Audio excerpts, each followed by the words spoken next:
Vous venez de le voir, les stades sont pleins aux États-Unis à l'occasion de cette Coupe du Monde de football. Pour autant, les Américains ne se passionnent pas pour cette compétition. C'est le paradoxe d'ailleurs. Il faut dire qu'en Amérique, sport égale business et que le football tel que nous le pratiquons ne permet à aucun sportif américain de faire fortune, comme c'est le cas dans le basket ou le football américain d'ailleurs. Reportage Patrice Romden. Scène de la vie quotidienne dans les rues de New York. Un rectangle grillagé, une surface approximative et une horloge de fortune. En dépit des apparences, on fignole la tactique et ça joue sérieux.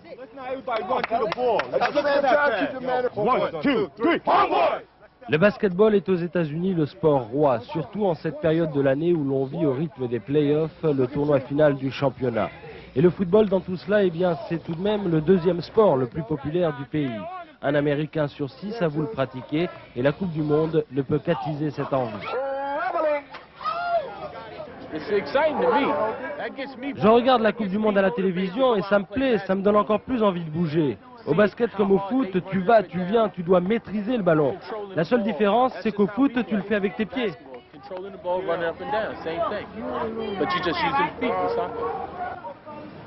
Imaginez que ce simple match de quartier est sponsorisé. Ici, quand il s'agit de basket, on investit sans compter, on mise sur la jeunesse, avide de réussir par le sport. Alors pourquoi pas par le football? Tout simplement parce que les dollars y sont plus rares.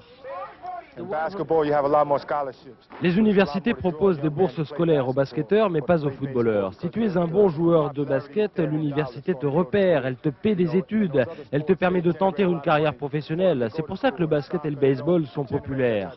Le foot, on aime bien, mais tu verras pas beaucoup de frères, pas beaucoup de noirs y jouer. Il n'y a pas d'argent à prendre. Les universités sont en effet la clé du système sportif américain. Avant de faire un geste, elles attendent peut-être la renaissance du championnat professionnel de football. Les États-Unis l'ont promis pour avril 1995 en échange de l'attribution de la Coupe du Monde. Love, peace, happiness. Love, peace and happiness.